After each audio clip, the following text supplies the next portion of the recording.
So really what we want to talk about is just the bets that OAAA is making, that you might be making, and what you'd like to see happen over the next year or so. We should all be very proud of our industry. We should recognize the opportunity that's there for us and be a little bit more ballsy when we're selling.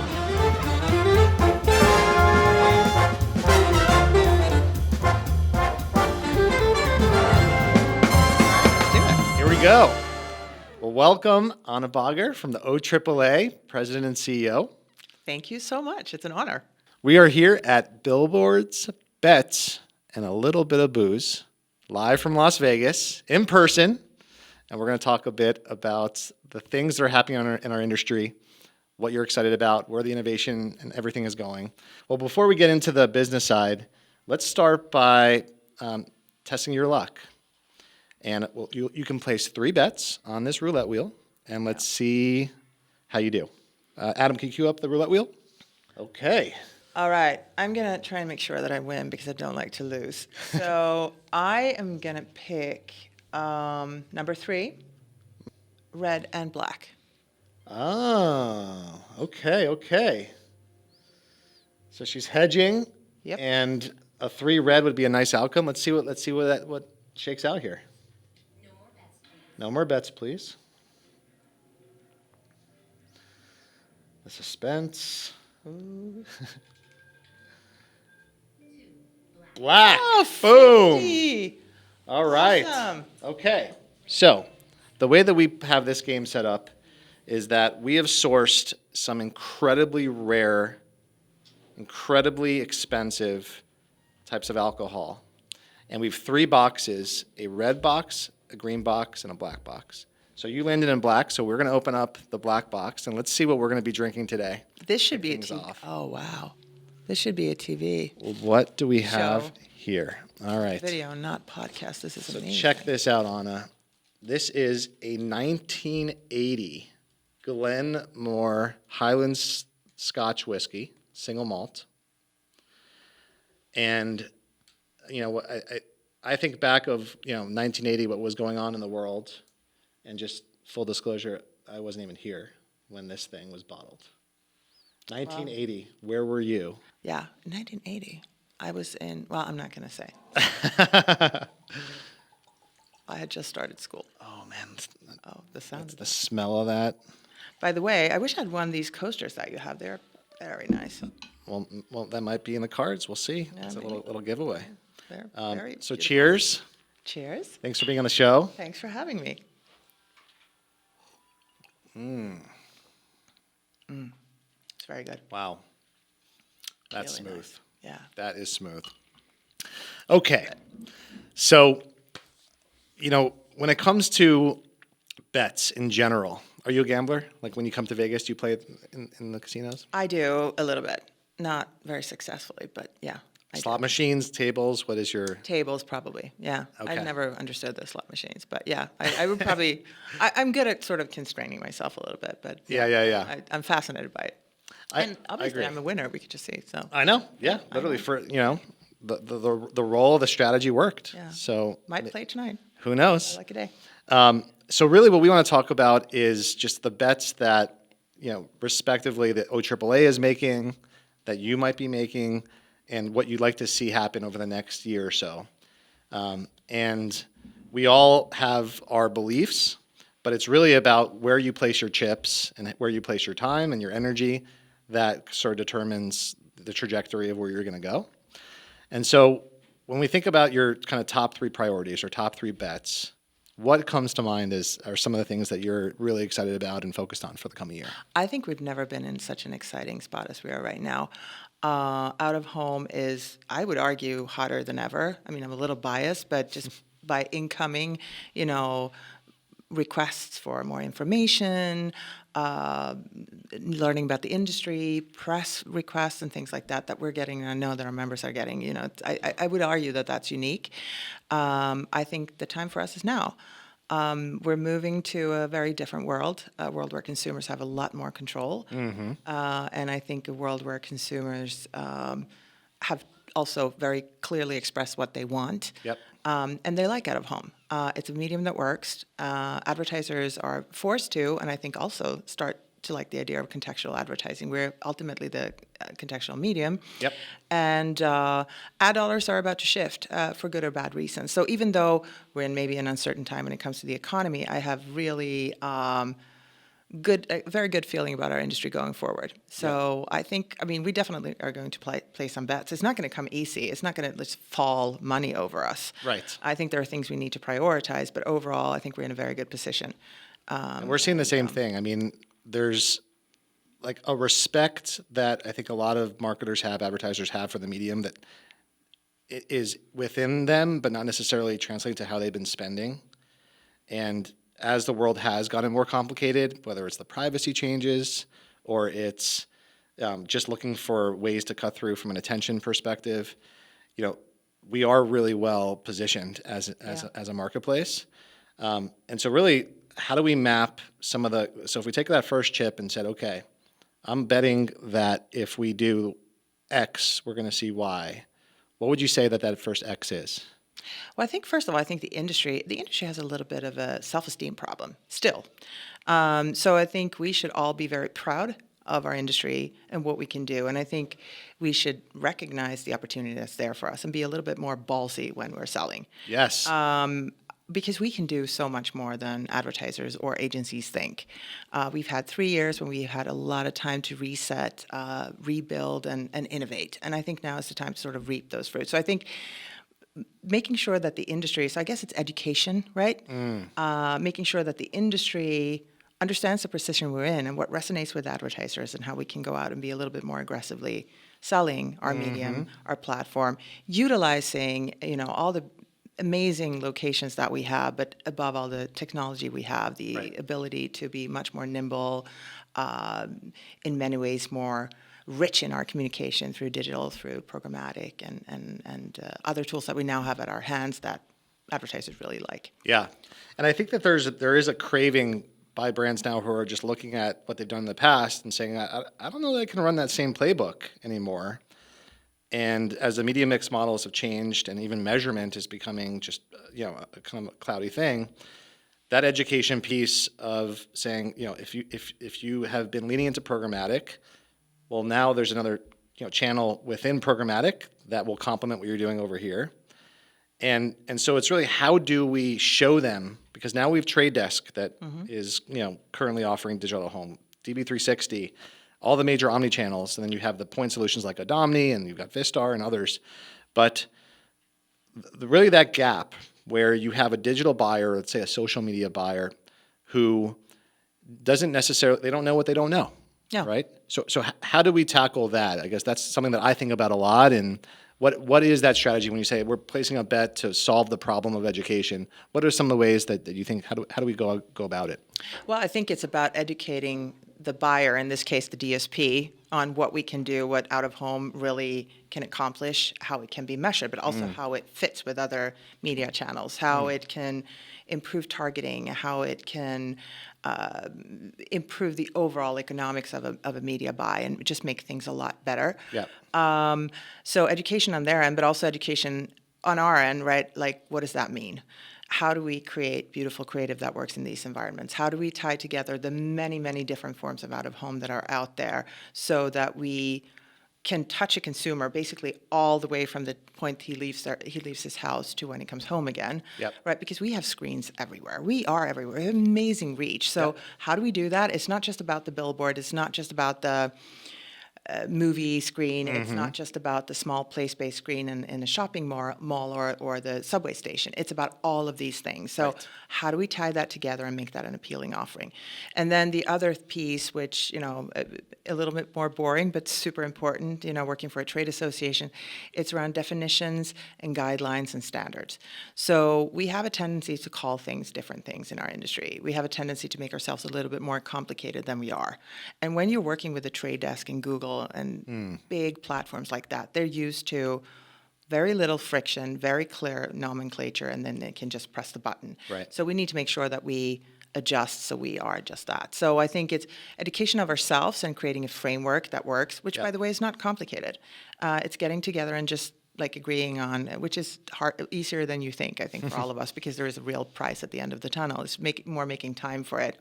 So create that back end system, the plumbing, the real digital out of home, which ties all forms of signage, even static ones, Sure. together, and then at the same time educating the advertiser and the buying side on what they can do with us. Yep. And you have we were just today, full disclosure, we did a panel, and you showed some really amazing case studies that proved all of these things, like what our medium can do, amazing creative, how you can use data, but also how it ties into the overall brand goals Right. and their overall strategy. And I think telling more stories like that, so it's really creating better case studies and making sure that everyone used the same way of communicating them. Yeah, and I think that right there is the key. Every brand might feel like they're in a unique space, but really they can probably be put into categories. Yeah. And if we can structure a system where if you're a CPG brand and you want to understand what programmatic can do for CPG, to be able to search that like you would in like a Google search system, Yeah. and then find case studies and testimonials Yeah. and things where it's accessible, but it also doesn't require this huge sort of learning curve or like academy sort of experience to just get what you need pretty quickly. Yeah. And I remember when Adomni was first starting, we did this Silicon Valley like incubator program, and it was run by early Google employees. And at the end, they said, "Do you have any questions for us?" And I said, Google at one time was a startup, Yeah. and they had a new product. And obviously, you guys have an amazing success with your search product, and then all the other ones that came behind it. But what really catalyzed things? Like, how did you get brands and have them switch from what they were doing before to the new way? And they said really two things. It was case studies and testimonials. Yeah. And people just want to see and feel that what their needs are have been achieved with success by others, and reproduce that success. And the formula is still the same, like you were talking about. It's how do we break through the noise? How do we put content on the screen that's relevant? And also, how do we not piss off people with the medium itself, Yeah. where it's not interrupting their life? And that's what digital home arguably does better than any other channel. Well, certainly better than a lot of things that Google have done. I would add two things to Google's, and I think Google is a fantastic company, and by the way, a company that I think is going to help take out of home to a lot more revenue than we have today. But I would argue two more things that they did. They simplified their product so much that it just felt like you could basically just click on something and you'll know everything. Yep. We are not doing that today. We are making ourselves more complicated. So let's simplify ourselves. The other thing that Google did was they built businesses. And this is something that our medium can do. I was part of the whole kind of mobile advertising rollout at Google. They did not go to any big companies. They created self-serve solutions that were easy to interact with for local businesses and help them build success. And a lot of those businesses are big businesses today. So they really created a market for themselves. When I was at the IB, we had a lot of, in our membership, there was a lot of animosity and anger in Google and oh my God, they have 70% of all the ad revenue. And when you look back at where the revenue came from, it's not from the top 200 advertisers that spent money on the New York Times or ABC, or it's all these new organizations that they managed to put a foothold in, and then they grew into bigger ones. So I think simplification and helping your customer win. I mean, those are two really important things that I think we have been doing for years, but just do more. We are in the best position from a timing perspective because of everything that's happening around us. Really, it's more of just like if the first bet was education, maybe the second bet you mentioned is simplicity, so the simplified buying platforms. What do we need to do as an industry, in your perspective, that you like to see happen in the next year or so?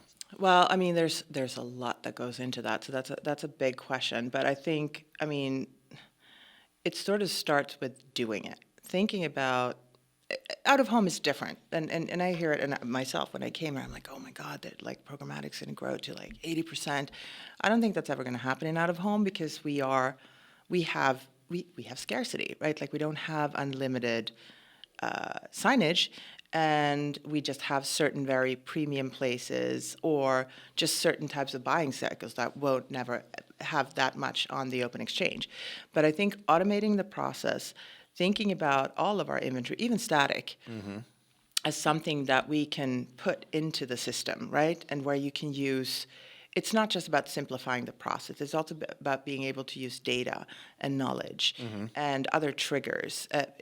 Things that is specific, honestly, and this maybe not true for, because I love the focus on the individual and the consumer, but things that ring true for most brands, especially large national brands, they want to use their own data, they want to use their own knowledge, their own goals. If they are able to combine that, right, with our assets, they're going to want to buy more. And I think adding that to the process is going to be helpful. So to get there, I think we need to be more brave about putting inventory up there. We also need to create a framework, because all out of home is not equal. All out of home could be premium to someone. I honestly dislike the word premium a lot, and I also dislike the word remnants, because I think everything is premium. It's in the eyes of the beholder. It's really only finding the person that thinks it's premium. Right. So how do you do that? And that's by like really understanding what it is that you're doing and how you can help advertisers with what their needs are. Right. But I think, there's a big difference between a billboard, what you can do on a billboard, and when a billboard really works, to transit, to place-based, to many other different parts of out-of-home, maybe even retail media to a certain extent, right? So within the programmatic exchanges, for a company such as Trade Desk to invest more in us, they need to some extent, understand that all out-of-home is not the same thing. So what is the difference, and when do we target differently? Because end of the day, if we do it right, we're going to create more value for the advertiser. And I think when you talked about different verticals or creating case studies, I mean, that's really what we need to understand. Every brand is going to want something for them. But there are verticals that want different things. They have different business objectives. They have different measurement that matter to them. And they have totally different cycles. So if we can understand that, we can, which is something that Google were very good at, but also the traditional media world has been very good at. If we can add that to our model when it comes to sort of automation and programmatic, we're just going to be able to drive so much more money. So I think that's where we really should place our bets. One area that we personally are putting a big bet on is that the creative can be incredibly enhanced from where it's been in the past. And I like to sometimes just kind of peruse the campaigns that are running on our platform and just see what people are running and all that. And there's a lot of content that you wouldn't even necessarily be able to identify who the advertiser is. Or they took something that was for a clickable ad and they just threw it up on digital home. Or they took a video piece and they just threw it in there and they didn't really think about, well, how are people behaving in that environment? And in this world, we were talking earlier about thousands and thousands of messages, of decision points we're making today. And it gets worse, right? With every day, more platforms. I mean, Be Real, come on. Be Real, we got to have another social platform that everyone has to be thinking about. But the point is that I believe that, a brand's sort of personality or their body language is what the screens should be portraying and reflecting. And what I think social media has done really well is it's given the opportunity for a brand to express themselves either with their own creative teams or with these creators, influencers that are outside that are working with them, or even consumers that they're interacting with their product. And I think that drove a lot of the success of why Instagram and why TikTok are so sticky for consumers. It feels authentic, or at least it did. It did, and then it got to an extreme, and then advertisers lost the ability to target, and there's the whole advertising sort of world side of it. But if we just focus on the creative side, what can we learn from those platforms and adapt to our platforms, like our screens that are now programmatically enabled, that are just a large TikTok mobile phone is basically a Link NYC, urban panel. So what have you been seeing, or what bets would you like to see in the creative sort of realm that you've heard is in motion, or just in general that you'd like to see happen? Well, I think what you just said, you can't just take a banner ad and put it on a billboard. I mean, by the way, that's a classic. You can't take a TV ad and put it on OTT. You have to better understand where your ad is going to show up. And it doesn't have to be that complicated. It's not like you just have to put some thought into it. yes, we're 40 different formats and different things will work on different formats, but it's really the idea, right? Like start with a good idea and then it's like it kind of let the creative juices flow. But I think what we need to do is, I think that there's a misconception, and sometimes, in programmatic, you could just have a very simple message and you can let data take you all the way, right? You could use weather or other types of triggers that could just, help drive people into a store or messaging and stuff. But for the most part, you have so many more opportunities on digital. You could do a lot more. You could work with rich media. We should never kid ourselves and think that we're video in the same way. I think that OTT or, I would argue even CTV. But we have some amazing capabilities. So leverage that and lead with a creative.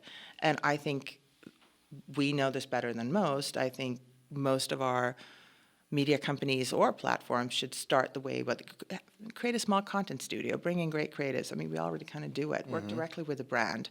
I think just in general, work directly with the brand works. Don't be afraid to reach directly out to the advertiser and talk about the idea. But even with a programmatic buyer from a large agency, offer your advice because that's how it's going to sing. But yeah, creative is the most important thing, and ad is never going to fly, no matter how great it is, if the creative isn't resonating and isn't for the right audience. But I do think that an interesting thing, and we talked before about Instagram and other places and how targeted those environments are. Another thing that our industry is offering that I think we should bear in mind, and this is not a fully baked idea, but this is something I think about a lot because when I'm out there talking to agencies and to advertisers, and I think we've all heard it, all right, I'm paying this much money to reach a specific group of a specific audience, and then I'm getting so many others. Like, what am I actually paying for?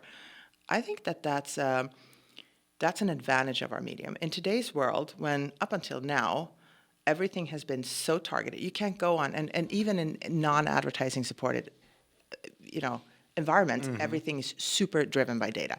You cannot go to Netflix and be surprised. You're going to get this, whatever is in your algorithm, you're going to be served. You're never going to find anything new. Same thing when you go online, wherever you are, you're going to be served something that they think Jonathan likes. Right. Our medium, because of how we are, have the opportunity to inspire actually many more than the audience you're trying to reach. Obviously, you should target them, but I think we should also think about our medium as a real messaging platform for the world. Yep. And how that can, Yeah. drive new audiences and how we can potentially also measure them, which I don't think necessarily has to be hard. Yeah, and I think that's almost like a philosophical shift that needs to happen in people where, as a society, we've moved into this very targeted but also transactional type of existence. And all day long, it's very specific. It's quick hits. It's decisions, answers, emails, Slacks, everything like that. And then you might, I call to my wife troll Instagram just to get some inspiration, just to discover some things. But digital out of home arguably is as valuable or more valuable as a discovery medium. Yeah. If used the right way, if brands are participating in it and putting out their new content and doing their things in a way that it doesn't necessarily have to be just women of a certain age that have an interest in this. There might be men also that, when they discover connect in a way that I think it's been dismissed in the past by a lot of the brands who over-indexed to the data science technology side of things. And hopefully we can bring that back where quality hopefully starts winning over quantity, and it's the blend of the two. And I personally would love to see more creatives in the planning process or at the point in which the brief is being kind of formed and they could be thinking about it as opposed to a few days before the campaign needs to run. It's like, oh, what are we making? Okay, let's slap these things together and get it off and plugged into the platforms. And that maybe goes back to the education piece where early on, it's not just here's how you can use the channel and here's the steps to actually activate, but also best practices to get the most out of it. Definitely, and help with that creative piece. And I wish the agencies were much more integrated. I think it would have been so amazing. But in today's world, you kind of need the strategy, but you also need the creative, and you need to place the bets on where this shows up. It all has to be integrated. Yeah. But I think that if we look at our platform, what are some of the things that are so unique about us that a brand, I think in the environment we're in today, would kill for? I think it's that ability to create serendipitous just moments for consumers. And by the way, just because you're not a woman 35 to 40 doesn't mean that you're not married to one and want to give them a gift or Right. want to know how they feel or whatever it is, Yeah. right? So I think the ability we have to deliver that no other channel can today, because by the way, when you take targeting capability away from online, it's not going to mean that you're going to be inspired. It's going to be you're going to be spammed out of your mind. There's going to be so many ads. Right. They're not going to be targeted, and the media companies are going to have to monetize to make back the money that they used to. So It's happening right now with Facebook, right? I mean, the absolutely, advertisers and Instagram as well, right? Yeah. We have like such a unique opportunity in providing serendipity and targeted reach. So I think those are things we need to think about and talk about more. And then, not for nothing, and we've been saying it for a long time, and that's maybe the fourth. I know I can only plus three, but I have a fourth. Double down on the third one. Yeah, I think one important thing is or checking the mark or cashing the marker, so we actually walk away with a profit would be. We say we're brand safe, we are fraud free, you can't skip us, you can't block us, we're a safe bet. Let's keep it that way, because when we are becoming digital, when we are becoming programmatic, when we are starting to attract higher CPMs, all those things are going to come our way, and we should keep the trust that we have with the brand. They may find us complicated and hard to buy, and they don't really quite can figure out how to get in touch with us, but they trust us. So I think that would be the fourth thing. What are our core strengths, and how do we keep them pure and great? Yeah. We talked about it, how CEOs and CMOs of the different brands have such a pride when they see their out-of-home campaigns. Yeah. And there is a certain trust element where, it's a public display. The environments it's in. That you can go see it if you want to put yourself in front of it. And so, that's all really important. And you don't want it to show up in a place where you might not want to confess that you were, for example. And that's where I think maybe transparency through the buying process is the solution there, where, maps that show where your ad's going, the screen types or the media owners that are part of that plan. We all along, we wanted to make sure that everyone always knew what it was, where it's not just, even though you have an audience and you may not care as much because you say audience, but no, this is an out-of-home campaign. You do probably care. And so I think that while it's a risk that we don't ever want to fall into some of the traps that programmatic had with just like bad websites and fraud and all this like kind of junky stuff, there is a scarcity element to what we have. And what we think is going to end up happening is, we fill the boards, and then it's like, let's digitize more. Yeah. And we create more inventory, which we've seen over the last few years as more screens get put into the market or more conversions can happen. But there still is a Adams kind of limitation that we have. It's not like the web with pixels. No, and that could be a strength for us. And also, I don't think the solution necessarily is just put up more screens. I mean, the strength of our medium, the core of our medium, is real estate and and our expertise in being in the exact right location. Now, my opinion, like I said before, is that premium in the right location depends on who you are. Right. But there's still some common denominator. So just schlepping up like thousands of screens in the wrong place, so there just is a screen to receive your ad, that's not the strategy. Let's beef up the places that really work. And I think for companies such as Adomni, Vistar, definitely Trade Desk and Google, and those, that's how they're gonna, that's how you're gonna make the big bucks, right? Is by keeping yourself clean and focusing and delivering the best we can. Mapping of inventory to what they're trying to do. Yeah, exactly. And I honestly think that rising CPMs aren't necessarily a bad thing. I mean, it's showing that the buyers are appreciating the inventory. I mean, as supply does fill, price should go up, right? We have ways to go. We can rise quite a bit. Yeah. I'm not so worried about that. Yeah. There's definitely a lot of supply. Let's find ways that we can come together between the trade groups and all the different members and produce those educational resources, share those case studies, those testimonials, so that regardless of where people are activating, it's more the strategy and the tactics that we can paint the picture for how they could do it. Yeah, and then lean in on creative. Yeah, I mean, that's, I think, the most important thing.